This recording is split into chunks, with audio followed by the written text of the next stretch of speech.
Hello and welcome to day 39 of the 1000 Days of No Code Challenge. Can you think of a social media platform where you are doing all that you can do, but you don't know if users are liking it or not, if users are engaging or not? Nothing of it. How will you improve? They say what gets measured can be managed. But if you're not measuring it, how will you manage? So, to measure and understand how things are going, we have to build something called admin page.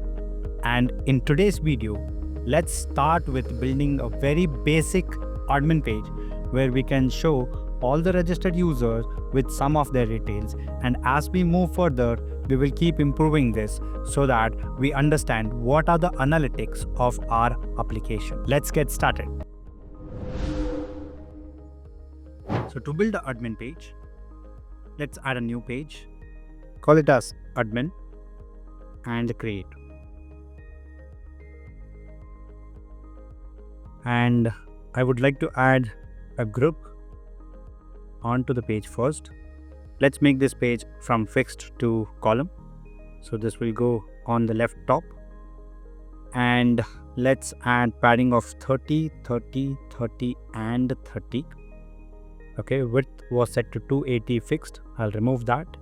So it expands across the page width, and let's call this as users.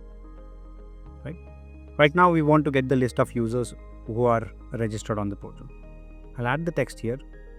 Okay, now we had covered styles and we have made some changes to this particular style which is not looking nice. So let me just go to edit style and change this quickly. So I'm back and the style is already changed. So let's call this as users. Okay, and because this is a header text, we can make it as header 1, or if it's too big, then make it as header 2. Then we will add a repeating group, okay, which will be of type users. And we know how do we get the list of users from database in repeating group.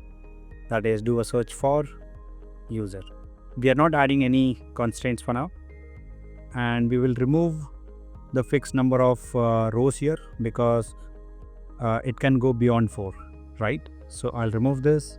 I'll make the minimum height of row as 45 and the minimum width can be 300, and remove fit width to content so it expands across the entire width of the parent element. Okay, now I'm going to add a group within this repeating group, right? And then this will be of type user. Data source will be current cells user. Okay, so we can see the container layout is column, container alignment is top. Go to the repeating group and make this as center so that this particular repeating group comes in the center of whatever space is available. If you don't understand that, you can skip it for now. I'm going to add a text within, and we want to make this dynamic with parent group's users name. Likewise, we want to add one more text, but now it is coming one below the other while we need it one besides the other. So let's go to this group and make it as row and gap spacing of column 15, right? So there is space between the name and the next param that we are using. So we can select email over here, and let's also select date of birth, and we can also format this with this format, okay, which is December 22, 2024. Okay, I'll add one more parameter, and this can be created date. Okay, same formatting.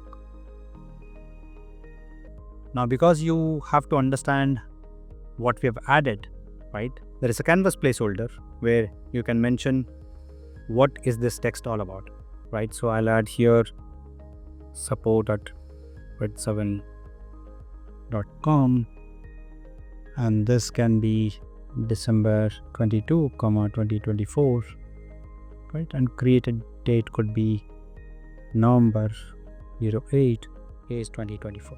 Okay, and so when we preview this, Okay, you can see there are 2 registrations that has happened, and these are the details, right? Let's make this slightly better. I'm going to repeating group, and we'll just remove the borders. Okay, that way we can see just this lines in between and nothing else. Okay, we might want to add a top header here, right? So what I'll do is I'll copy this one, paste it here. Okay, which means we have 2 groups now, right? One is this group where all the user details are there, and one is this group, right? Which is one below the other because we have made repeating group as column. Okay, now the top group, I'm just going to change this to header, right?